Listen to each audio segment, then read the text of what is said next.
Beautiful people, welcome back to my channel. कल की video में आप लोगों ने देखा कि मैं डॉक्टर के पास गई हुई थी, ब्लड दे के आई थी मैं, और आज मुझे उसकी रिपोर्ट मिलनी है। तो फिर देखते हैं कि डॉक्टर क्या कहती है। होपफुली अच्छी ही खबर हो। पहले मैं 75 mg ले रही हूँ टैबलेट, तो अभी देखें, मुझे लगता है कि डॉक्टर जो है वो कम करवाएगी, लेकिन वो और 15-20 मिनट तक पता चल जाएगा कि क्या कहती है डॉक्टर। मैं खड़ी अपनी बस का इंतज़ार कर रही हूँ और हमारी बस जो है ना वो भी आन पहुँची है।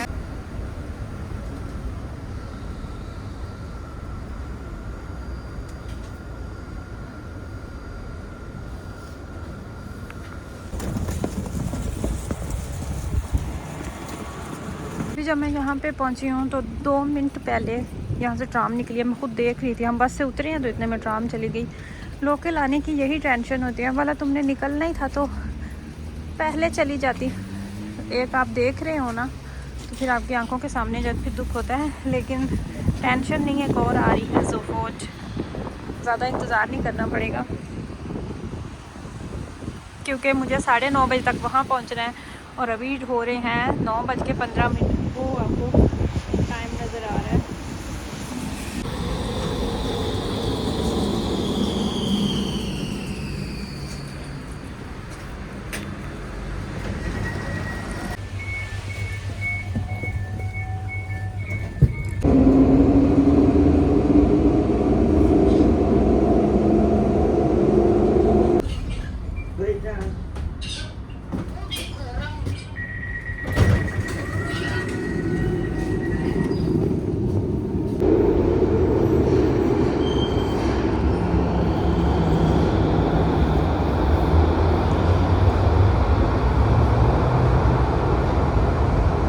मैं फिर से एक दफ़ा रिपीट कर देती हूँ कि मेरे साथ क्या मसला बना हुआ है। मुझे इस तरह के बहुत मैसेज भी आते हैं कि आप हमें बताएं कि आपका थायराइड का लेवल कैसा जा रहा है, कौन सी मेडिसिन आप खा रहे हैं। अगर इन केस आपको नहीं पता तो मुझे 6 माह पहले थायराइड डायग्नोस हुआ। मुझे पहले भी था लेकिन ख़त्म हो जाता था। फिर 6 माह पहले मैंने इसका प्रॉपर चेकअप करवाना स्टार्ट किया। उसके बाद मुझे जो पहली डॉक्टर ने मेडिसिन लगाई वो मेरा पहला वही चेकअप हुआ जो आपका ग्रोसे उल्ट्रासाउंड जिसको डॉइच में कहते हैं, वो आपके गले का अल्ट्रासाउंड करते हैं। प्लस आपका ब्लड लिया जाता है और उसी जहाँ से आपका ब्लड लेते हैं ना, कुछ लिक्विड सा होता है, वो आपके बाजू में दोबारा से वो इंसर्ट करते हैं। फिर उसका असर होता है आपके थायराइड ग्लैंड पे। वो फिर 15 मिनट आपने इंतज़ार करना होता है। मतलब ये कि वो आपकी बीमारी जड़ से देखते हैं। वो देखते हैं कि एग्जैक्टली इस बंदे को कितनी हैवी डोज की ज़रूरत है। Ja. Gute Nachrichten. Ihre Werte sind jetzt gut. Okay. Keine Überfunktion, keine Unterfunktion. Okay. Jetzt wirklich im Normbereich. Okay. Ja. Also चलिए, डॉक्टर के साथ हमारी बातचीत हो चुकी है।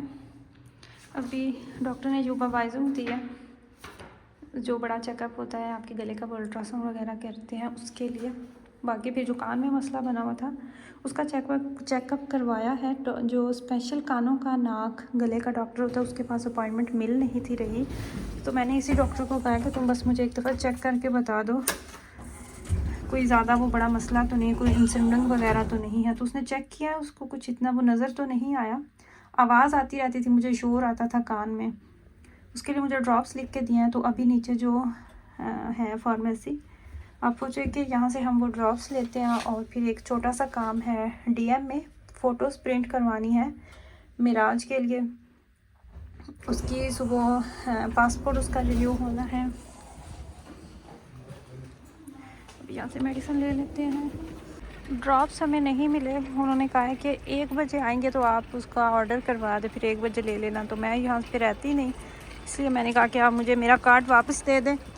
मेरे अपने इलाके में बहुत ज़्यादा फार्मेसीज़ हैं, तो वहाँ पे मैं पता कर लूँगी, होपफुली मुझे कहीं ना कहीं से मिल जाएगी। तो अभी जो मिराज की पिक्चर्स प्रिंट करवानी है वो करवा लें।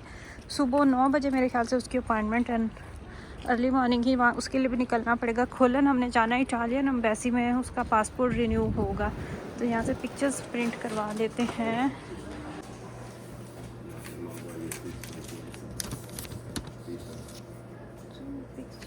तो मेरे साथ फिर क्या मसला हुआ कि मुझे जो पहली दफ़ा डॉक्टर ने टैबलेट लगाई थी वो मैंने टैबलेट ली और वो मैं चली गई पाकिस्तान। वहाँ पे तकरीबन मेरा 1.5 माह का स्टे था।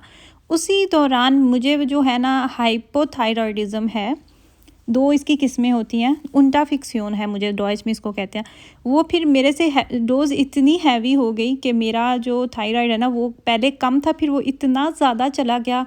उससे फिर मेरी बॉडी पे इतने साइड इफ़ेक्ट हुए, मेरे बाल गिरना स्टार्ट हो गए, मेरे नाखून जो हैं वो टेढ़े हो गए, मेरी टूटने लग गए नाखून, हर वक्त थकावट रहती थी, और भी जितने इसके टिपिकल सिम्टम्स होते हैं वो सारे, जिनमें से 1-2 के छोड़ के बाकी सारे मसले मेरे साथ हो रहे थे। अगर मैं आपके साथ डिटेल में वो बात शेयर करूं तो फिर वीडियो बहुत लेंथी हो जाती है, तो आप इसको गूगल पे भी सर्च कर सकते हैं। इसी वजह से मेरे हर महीने के बाद मेरा ब्लड का चेकअप चल रहा था कि जो मैं फ़िलहाल खा रही हूँ गोली, वो मेरी बॉडी के साथ सूट कर भी रही है या नहीं। कल मैं जब डॉक्टर के पास ब्लड देने के लिए गई तो रिसेप्शन के ऊपर जो लड़कियां बैठी होती हैं उन्हें यकीन नहीं आया। वो कहते हैं नॉर्मली हम 3 महीने के बाद ब्लड टेस्ट करते हैं इस तरीके से। फिर उन्होंने डॉक्टर से पूछा तो जाकर उन्होंने मेरा ब्लड लिया। पिक्चर मैंने कल शाम को अपने कैमरे से पीछे वाइट बैकग्राउंड रख के ख़ुद बनाई थी मेराज की। बुरी आती हैं इस तरह की पिक्चर्स, लेकिन खैर है। और ये अभी मैंने 8 पिक्चर्स प्रिंट की हैं DM मार्केट से, जिसके मैंने दिए हैं कितने सेंट, 27 सेंट्स मैंने दिए हैं ये 8 पिक्चर्स के। और आप अगर मशीन से जाके निकलवाते हैं तो 4 पिक्चर्स आपको 10 यूरो की मिलती हैं। तो देखिए कितना फ़र्क है, ये 50 सेंट्स भी नहीं बन रहे। तो ये अच्छा होता है, आप खुद भी घर में बना सकते हैं। ड्रामा आ गई थी तो बहुत ज़्यादा शोर हो गया था, मेरी आवाज़ क्लियर ही नहीं थी। ये आप इस तरीके से ख़ुद घर में पिक्चर बना सकते हैं। अगर आपको पासपोर्ट के लिए चाहिए या फिर आपको हाउसवाइफ के लिए चाहिए, बजाय इसके कि आप जाके जो मशीन्स पे पासपोर्ट साइज़ की पिक्चर्स निकलते हैं वहाँ से लें, आप इस तरीके से ख़ुद अपने कैमरे से बनाएं। पीछे जो बैकग्राउंड है आप उसका वाइट रखें, जो कि मोस्टली यहाँ पे दीवारों पे पेंट होते हैं ना वो वाइट ही होते हैं। तो इस तरीके से फिर आप जाके साइज़ देख के DM में जाके तो आप उसको प्रिंट कर लें। इनको मेरे से ज़्यादा जल्दी है, खचाखच भरी हुई है, मुश्किल ही है कोई जगह मिले।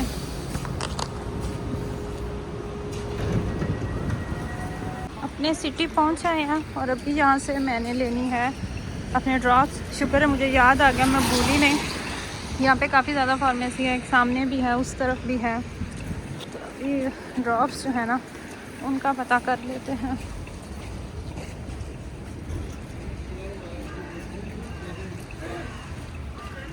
भी ड्रॉप्स नहीं थे, इन्होंने भी सेम वही बात की कि 1 बजे तक आपके आएंगे, लेकिन जहाँ पे मैं नज़दीक ही रहती हूँ तो मैंने उनको कहा कि आप ऑर्डर कर दें और पूछा कि अगर घर भेज सकते हैं तो घर भेज दें। तो अभी ये जो ड्रॉप्स हैं ये घर में आ जाएंगे, दोबारा मुझे यहाँ पे आके लेने की ज़रूरत नहीं है। फर्जंड कोस्टन भी नहीं होते, फ्री होती है, आपको एक्स्ट्रा से डिलीवरी नहीं वो चार्ज करते। मुझे टाइम बताया था 3 बजे से लेके 8 बजे तक के दरमियान वो आएंगे मेडिसिन देने। 9:30 बजे मेरी अपॉइंटमेंट थी, 9 बजे मैं घर से निकली थी और 10:30 बजे तक मैं वापस भी आ चुकी थी। और आज मैं इतनी सेटिस्फाइड थी, इतनी मैं खुश थी, मुझे महसूस भी हो रहा था कि मेरी तबीयत जो है ना वो पहले से बहुत बेहतर है। लेकिन फिर भी मेरे दिल में ये बात थी कि हो सकता है डॉक्टर जो है ना वो मेरी डोज़ कम करके 50 पे लेके आए। तो अभी जो मुझे डॉक्टर ने रिकमेंड किया है वो यही किया कि तुम डायरेक्ट अपना जो दूसरा चेकअप होता है वो जाके करवाओ, उसके बाद फिर एग्जैक्टली वो बताएंगे। जहाँ पे देखें कितना मैस पड़ा हुआ है, मैंने चिकन निकाल के रख दिया हुआ था, पास्ता भी मैंने बॉईल कर लिया था। अभी मैं जल्दी से बस पास्ता बना लूँगी क्योंकि बच्चों के आने में भी इतना ज़्यादा यहाँ पे टाइम नहीं बचा। मुझे डॉक्टर ने कहा कि तुम जो टैबलेट फ़िलहाल खा रही हो वो तुम्हारे लिए बेस्ट है। मैंने जो आपको क्लिप सुनवाया हो सकता है आपको समझ भी आई हो, अगर किसी को नहीं समझ आई तो मुझे डॉक्टर यही कह रही थी कि तुम्हारे लिए गुड न्यूज़ है, तुम्हारी अब वो बिल्कुल ठीक से जा रही है, तुम्हारा थायराइड बिल्कुल परफेक्टली काम कर रहा है। ऑटो इम्यून चिल्ड्रूज है उसने मुझे कहा है, वो खुद से ही आपकी बॉडी जो है ना वो जहरीले मादे वो क्रिएट कर रही होती है, या पता नहीं मेडिकल की ज़ुबान में इसको किस तरीके से एक्सप्लेन करते हैं, इतना मुझे खुद भी नहीं पता और इस बीमारी के बारे में भी मुझे इतना ज़्यादा नहीं पता।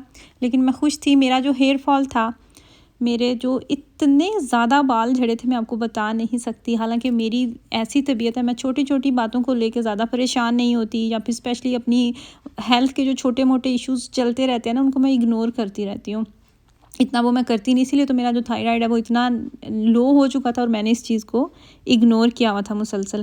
खैर मुझे डॉक्टर ने बताया कि अभी तुम जो खा रही हो वो बिल्कुल सही है, तो अभी मैं इंतज़ार कर रही हूँ कि नेक्स्ट जो मेरी जाऊँगी ना तो वहीं पे जो आपके गले का अल्ट्रासाउंड करते हैं वो प्रॉपर चेकअप होगा और फिर वो डिसाइड करते हैं कि जो आप फ़िलहाल टैबलेट खा रहे हैं उससे आपको हाई डोज़ की ज़रूरत है या आपको लोअर की ज़रूरत है। तो मुझे लगता है कि मुझे वो लो करेंगे मेरी डोज़, होपफुली वो ज़्यादा नहीं करेंगे।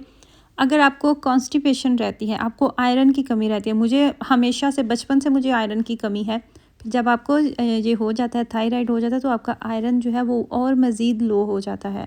इसके अलावा आपकी स्किन बहुत ज़्यादा ड्राई रहती है और आपके बाल इतना ज़्यादा हेयर फॉल हो रहा है जो ज़रूरत से ज़्यादा है। नाखून जो है वो बिल्कुल टूटने लग रहे हैं और मेरे जो मिडल फिंगर्स हैं उनके नाखून टेढ़े हो चुके थे। फिर इसके अलावा आपको कॉन्स्टिपेशन रहती है मुसलसल। इसके अलावा इसके और भी लेज़ी आप रहते हैं, आपको वीकनेस महसूस होती है, मूड स्विंग्स इतने आपके एक्सट्रीम होते हैं, छोटी सी बात पे चिढ़ जाते हैं, छोटी सी बात पे गुस्सा आ जाता है, छोटी सी बात पे आप इमोशनल हो जाते हैं। ये सारे इस बीमारी के सिम्टम्स हैं और इसका अगर प्रॉपरली इलाज शुरू हो जाए ना तो आप बिल्कुल हेल्दी ज़िंदगी गुजार सकते हैं, कोई ख़तरे की और परेशानी की बात नहीं है। आई रियली होप कि आपको मेरी बातों से बहुत हेल्प मिली हो और आपको मेरी वीडियो भी अच्छी लगी हो। दुआओं में याद रखिएगा। अल्लाह हाफ़िज़।